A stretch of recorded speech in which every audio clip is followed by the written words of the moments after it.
नमस्कार और आज की इस गहरी पड़ताल में आपका स्वागत है। हमारे पास आज भारतीय राजनीति पर कुछ बेहतरीन सोर्सेज हैं और हमारा मिशन है भारत की न्याय व्यवस्था की उस रीढ़ की हड्डी को समझना जिसके बारे में अक्सर सुप्रीम कोर्ट की सुर्खियों के पीछे कम बात होती है। उच्च न्यायालय यानी हाई कोर्ट। हम सब सुप्रीम कोर्ट के बड़े बड़े फैसलों के बारे में सुनते हैं, है ना? लेकिन राज्यों के लेवल पर आम आदमी के लिए न्याय का सबसे ऊंचा और सबसे जरूरी किला तो हाई कोर्ट ही है। तो चलिए इसे थोड़ा खोल कर देखते हैं। हम ये समझने की कोशिश करेंगे कि ये सिर्फ एक स्टेट की सबसे बड़ी अदालत से कहीं ज्यादा क्यों है, इनकी बनावट क्या है और इनके पास ऐसी कौन सी अनोखी ताकतें हैं जो इन्हें हमारे लोकतंत्र का एक जरूरी पहरेदार बनाती हैं। और यहाँ सबसे पहले ये समझना जरूरी है कि भारत का जुडिशियल सिस्टम अमेरिका जैसा नहीं है। अच्छा? हाँ, अमेरिका में फेडरल कानून के लिए फेडरल कोर्ट्स हैं और स्टेट कानून के लिए अलग स्टेट कोर्ट। हमारे यहाँ ऐसा नहीं है। भारत में एक इंटीग्रेटेड जुडिशियल सिस्टम है। इंटीग्रेटेड मतलब ये पिरामिड की तरह सब कुछ जुड़ा हुआ है। ओके। सबसे ऊपर सुप्रीम कोर्ट, बीच में राज्यों के हाई कोर्ट्स और सबसे नीचे डिस्ट्रिक्ट और सबऑर्डिनेट कोर्ट्स। तो इसका सीधा मतलब ये हुआ कि ऊपर वाली अदालत का फैसला नीचे वाली अदालत को मानना ही होगा। बिल्कुल बाध्यकारी होता है। तो ये जो पिरामिड का बीच वाला सबसे अहम हिस्सा है, ये हाई कोर्ट्स, ये आए कहां से? क्या ये हमेशा से थे? नहीं, इनकी जड़ें ब्रिटिश राज में है। आजादी से बहुत पहले इंडियन हाई कोर्ट्स एक्ट 1861 के तहत सबसे पहले 1862 में 3 हाई कोर्ट बनाए गए थे। 1862 में? जी हाँ, कैलकाटा, बॉम्बे और मद्रास। आजादी के बाद जब राज्यों का पुनर्गठन हुआ तो हर राज्य को अपना हाई कोर्ट दिया गया और आज देश में कुल 25 हाई कोर्ट है। एक मिनट, ये बात मुझे ठीक से समझ नहीं आई। आप कह रही हैं कि 25 हाई कोर्ट हैं? हाँ, 25। लेकिन हमारे देश में राज्य और केंद्र शासित प्रदेश तो उससे कहीं ज्यादा हैं। हाँ बिल्कुल। तो बाकी जगहों का क्या होता है? क्या वहाँ कोई हाई कोर्ट नहीं है? बहुत बढ़िया सवाल है और यहीं पर हमारे संविधान का लचीलापन दिखता है। जब 1956 में 7वां संविधान संशोधन हुआ तो संसद को ये अधिकार दिया गया। क्या अधिकार? कि वो एक ही हाई कोर्ट को 2 या 2 से ज्यादा राज्यों या केंद्र शासित प्रदेशों के लिए कॉमन बना सकती है। अच्छा, मतलब एक हाई कोर्ट कई राज्यों के लिए? बिल्कुल। इसका सबसे अच्छा उदाहरण है बॉम्बे हाई कोर्ट। हाँ। जो महाराष्ट्र के साथ साथ गोवा, दादर और नागर हवेली और दमन और दीव का भी काम देखता है। अरे वाह। इसी तरह पंजाब और हरियाणा का एक ही हाई कोर्ट चंडीगढ़ में है जो चंडीगढ़ का भी काम देखता है। अच्छा, तो ये एफिशिएंसी और रिसोर्स मैनेजमेंट का मामला है। और संविधान में इनके बारे में कहाँ लिखा है? संविधान के भाग 6 में। भाग 6, ठीक है। हाँ, उसमें आर्टिकल 214 से लेकर 231 तक सब कुछ बहुत विस्तार से बताया गया है। सब कुछ मतलब हाई कोर्ट कैसे बनेगा, जजों की नियुक्ति कैसे होगी, उनकी शर्तें क्या होंगी, उनकी शक्तियां क्या होंगी, सब कुछ। ठीक है, तो अब उस सवाल पे आते हैं जो हमेशा ही खबरों में रहता है और जिस पर सबसे ज्यादा बहस होती है। इन शक्तिशाली अदालतों में जज बनता कौन है? इनकी नियुक्ति की प्रक्रिया क्या है? ये हमेशा इतनी विवादास्पद क्यों रहती है? नियुक्ति तो राष्ट्रपति करते हैं, लेकिन ये एक बहुत जटिल कंसल्टेशन प्रोसेस है। इसमें भारत के मुख्य न्यायाधीश यानी CJI और उस राज्य के गवर्नर से सलाह ली जाती है। और अगर हाई कोर्ट के चीफ जस्टिस के अलावा किसी और जज की नियुक्ति हो रही है तो उस हाई कोर्ट के चीफ जस्टिस से भी सलाह ली जाती है। और इसी सलाह मशवरे की प्रक्रिया को हम कॉलेजियम सिस्टम के नाम से जानते हैं ना। लेकिन ये सिर्फ एक दोस्ताना बातचीत तो नहीं है। इस पर तो सुप्रीम कोर्ट में बड़े बड़े केस हुए हैं। बिल्कुल। असल में थर्ड जजेस केस जो 1998 में हुआ, उसमें सुप्रीम कोर्ट ने ये साफ कर दिया। क्या साफ किया? कि हाई कोर्ट के जजों की नियुक्ति के मामले में CJI की राय सिर्फ उनकी व्यक्तिगत राय नहीं हो सकती। उन्हें सुप्रीम कोर्ट के 2 सबसे सीनियर जजों से सलाह मशवरा करना ही होगा। इसी व्यवस्था को कॉलेजियम कहा जाता है, जहां जज ही मिलकर जजों के नाम की सिफारिश करते हैं। लेकिन मैंने कहीं पढ़ा था कि कॉलेजियम सिस्टम पर भाई भतीजावाद और पारदर्शिता की कमी के आरोप पिलकते रहे। अंकल जज सिंड्रोम जैसी बातें भी सुनने में आती हैं। इस तर्क में कितनी सच्चाई है? ये आलोचनाएं बिल्कुल होती हैं और ये इस बहस का एक बहुत जरूरी पहलू है। सरकार का हमेशा से ये तर्क रहा है कि जजों का ही जजों को चुनना एक ऐसी बंद व्यवस्था है जिसमें कोई बाहरी जवाबदेही या पारदर्शिता नहीं है। इसी के जवाब में 2014 में सरकार 99वें संविधान संशोधन के जरिए राष्ट्रीय न्यायिक नियुक्ति आयोग यानी NJAC लेकर आई थी। हाँ, NJAC मुझे याद है, इस पर बहुत हंगामा हुआ था। वो था क्या और सुप्रीम कोर्ट ने उसे क्यों रद्द कर दिया? NJAC एक कमीशन था जिसमें CJI और सुप्रीम कोर्ट के 2 सीनियर जजों के साथ साथ सरकार के लोग भी थे। हाँ, देश के कानून मंत्री और 2 प्रतिष्ठित व्यक्ति भी शामिल होने थे। सरकार का कहना था कि इससे नियुक्ति प्रक्रिया में पारदर्शिता और जवाबदेही आएगी, लेकिन कोर्ट ने इसे नहीं माना। नहीं। 2015 में सुप्रीम कोर्ट ने 4th जजेस केस में इसे असंवैधानिक घोषित कर दिया। कोर्ट का तर्क था कि नियुक्ति प्रक्रिया में सरकार का दखल न्यायपालिका की स्वतंत्रता का उल्लंघन है। और न्यायपालिका की स्वतंत्रता तो संविधान के मूल ढांचे का हिस्सा है। बिल्कुल, जिसे संसद भी नहीं बदल सकती। तो एक तरफ पारदर्शिता की मांग है और दूसरी तरफ स्वतंत्रता को बचाने की दलील। ये तो एक बहुत मुश्किल संतुलन है। वैसे जजों की योग्यता को लेकर भी एक हैरान करने वाली बात है। क्या ये सच है कि हाईकोर्ट का जज बनने के लिए कोई न्यूनतम आयु मतलब मिनिमम एज नहीं है? हाँ, ये बिल्कुल सच है। संविधान में कोई न्यूनतम आयु नहीं दी गई है।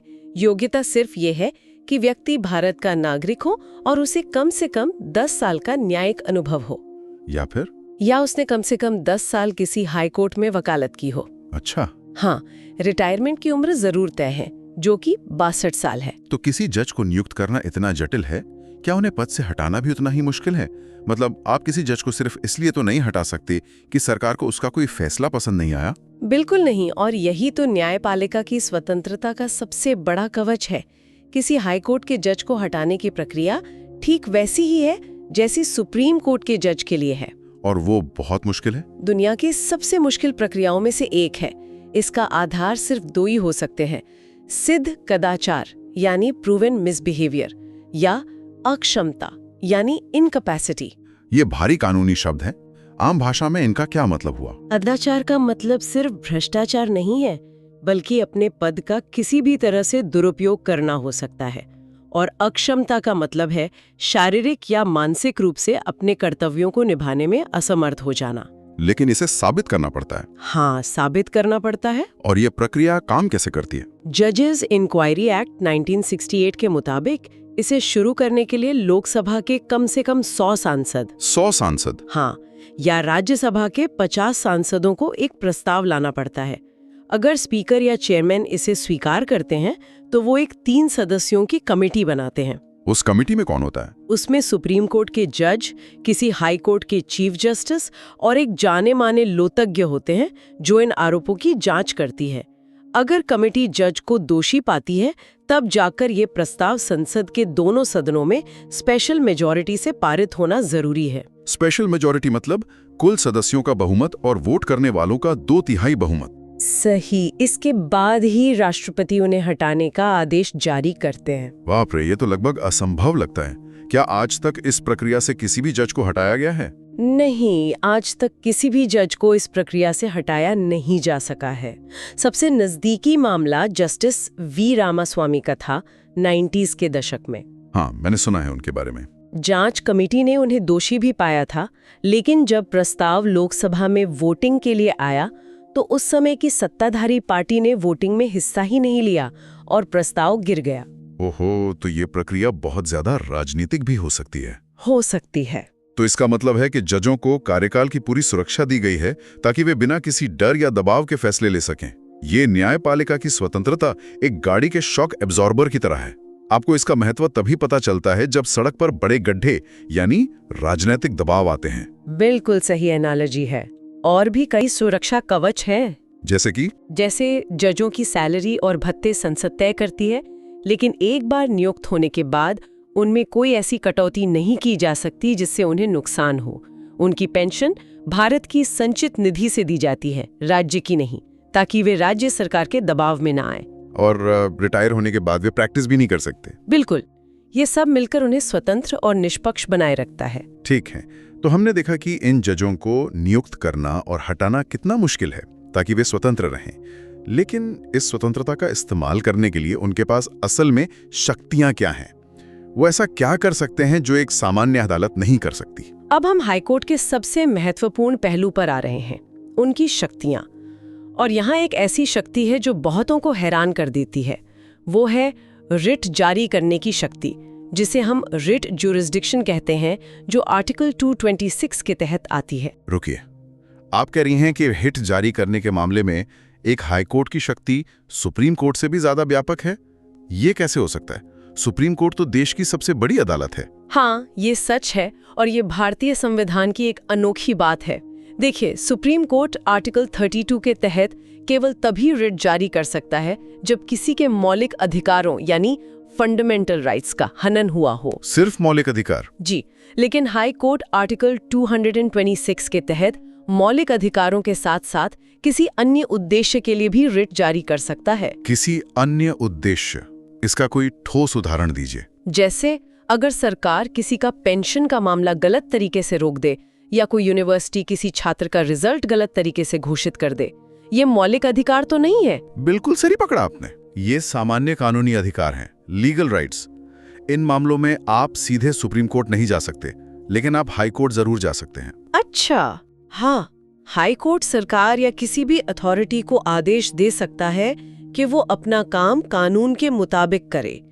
ये आम नागरिक को प्रशासन की मनमानी के खिलाफ एक बहुत बड़ी ताकत देता है। ये तो वाकई एक बहुत बड़ी शक्ति है। और इसके अलावा हाई कोर्ट के पास अपने नीचे की सभी अदालतों और ट्रिब्यूनल्स पर सुपरवाइजरी कंट्रोल होता है। Supervisory control? इसे ऐसे समझिए कि हाई कोर्ट अपने राज्य की सभी निचली अदालतों का सुपरिटेंडेंट है। वो उनके कामकाज पर नजर रख सकता है, उनके रिकॉर्ड्स मंगवा सकता है और उनके लिए नियम बना सकता है। और निचली अदालतों के फैसलों के खिलाफ अपील भी वहीं सुनी जाती है? हाँ, अपील सुनने की भी ये सबसे बड़ी अदालत है। और सबसे बड़ी शक्ति जिसके बारे में हम हमेशा सुनते हैं, जुडिशियल रिव्यू। इसका मतलब है कि वे केंद्र और राज्य दोनों सरकारों के बनाए कानूनों की संवैधानिकता की जांच कर सकते हैं। हाँ, बिल्कुल।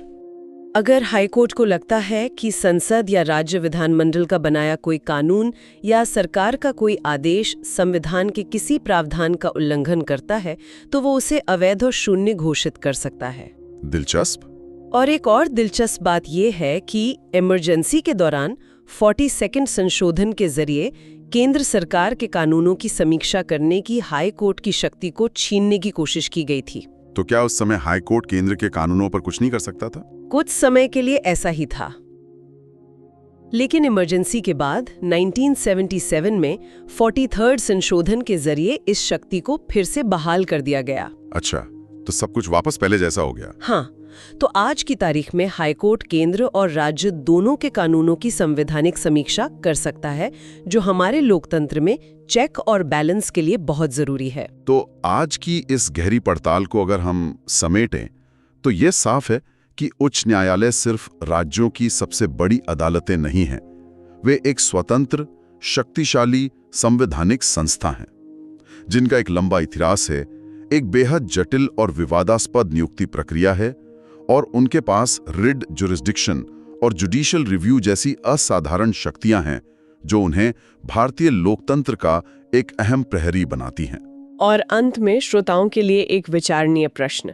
एक तरफ कोलिजिंग प्रणाली की पारदर्शिता पर गंभीर सवाल है और भाई भतीजावाद के आरोप लगते हैं। दूसरी तरफ न्यायपालिका को कार्यपालिका के किसी भी तरह के प्रभाव से बचाने के लिए NJAC जैसे सुधारों को खुद न्यायपालिका ही खारिज कर देती है। ऐसे में ये सवाल हमेशा बना रहता है कि न्यायाधीशों की नियुक्ति के लिए एक ऐसी प्रणाली कैसे बनाई जाए जो जनता के प्रति पारदर्शी और जवाबदेह भी हो, और साथ ही राजनीतिक प्रभाव से पूरी तरह मुक्त रहकर न्यायपालिका की स्वतंत्रता को भी बनाए रखे। ये एक ऐसा संतुलन है जिसे भारत का लोकतंत्र आज भी तलाश रहा है।